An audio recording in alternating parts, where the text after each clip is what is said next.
How would you define heavy metal? Define it? Well, it's just, I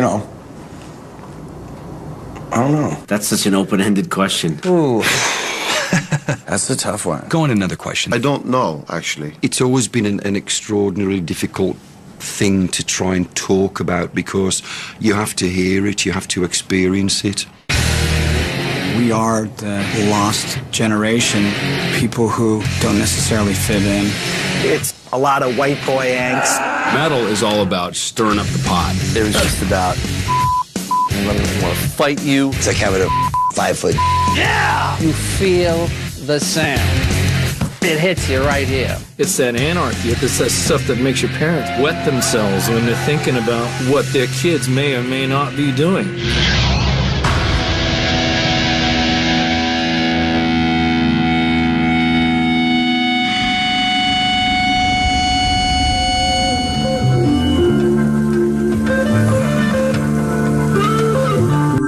El hecho de que el heavy metal haya nacido a finales de los 60 sorprende mucho.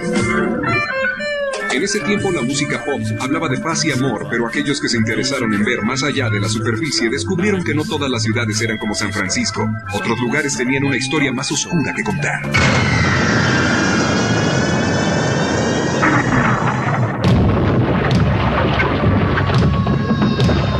In the Second World War in Birmingham, that's where all the ammunition was made. That's why it got so heavily bombed.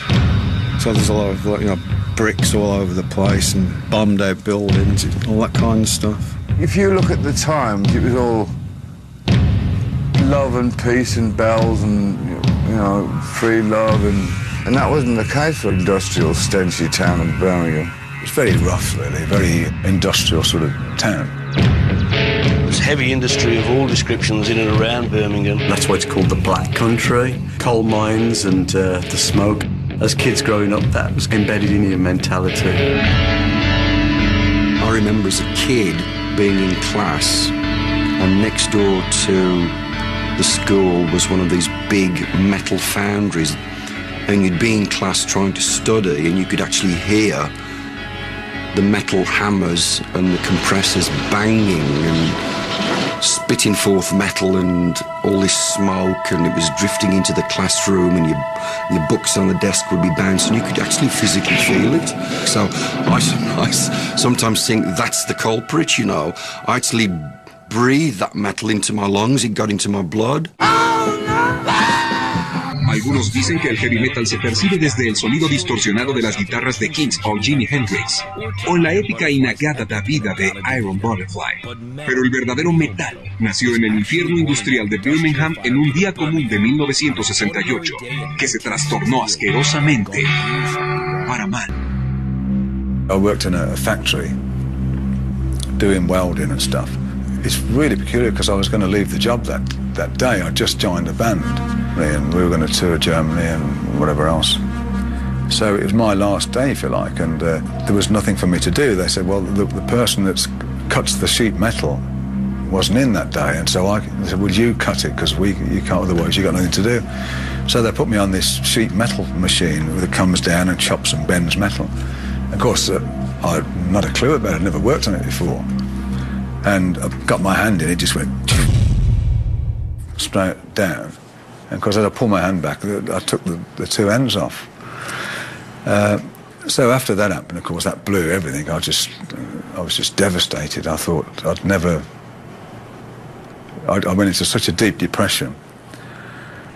He was told by his doctors that was the end, But, a guy like Tony Iommi, tremendously driven person.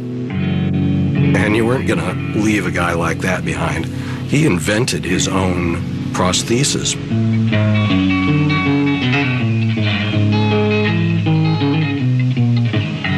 We had to make false fingers, really.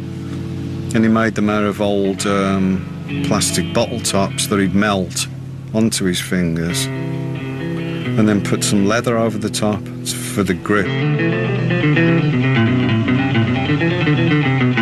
And he's thinking, what the hell am I going to do with this? It hurts to play with him. He figured out he could tune down. He could detune and play with these plastic fingers. The sound is actually thicker and heavier, and it's a core of the Black Sabbath sound. Because I took the ends of my fingers off, it made me create a different style of playing, which was great, really, because eventually it became heavy metal.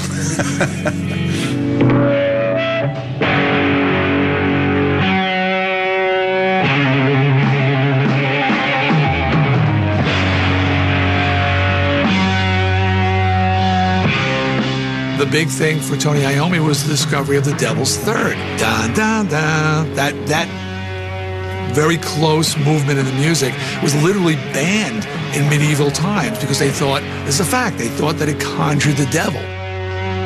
That's one of those things that, man, as a guitar player and a songwriter, you wish you could have wrote because you were defined immediately. Before that, we were playing bluesy jazz, and it just went into this. It's hard to, I don't think we can explain it.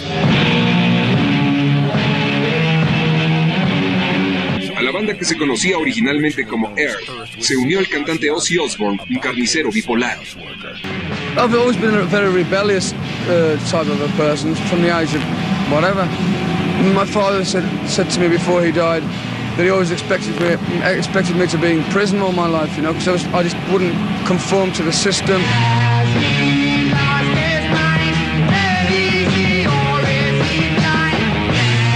En la batería estaba el soldador Bill Ward y en el bajo Geezer Butler, un contador frustrado aficionado a la brujería. It's hard to explain to people, but it was like a very close unit, and we had this thing going on with each other that was very strange. And Geezer in particular had all sorts of weird dreams and weird thoughts. It might have been the acid, I don't know.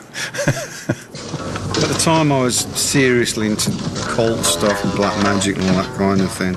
I had this little apartment which I'd painted black and had all these upside down crosses all around the place, pictures of Satan everywhere. And Ozzy brought this book around for me, and it's like this really old 15th century old book, and it was all written in Latin. It was all about black magic. It had all these drawings of Satan and everything in it, and I just had a really weird feeling about it. And that same night, I woke up in the middle of this horrible nightmare, and I just saw this black shape at the bottom of my bed, just staring at me.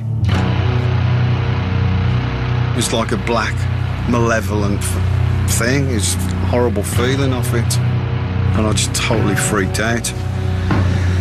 And I told Ozzy about it, and he came up with the lyrics to Black Sabbath. What is this that stands before me? It was very different, and we knew it was very different when we'd done it. It was almost frighteningly different, Feather in black, where its points at me. We had these gigs at the blues clubs, and we thought, should we play that song we'd done? We were trying to see what the reaction would be, and we played Black Sabbath, and God, the people's faces when they heard that.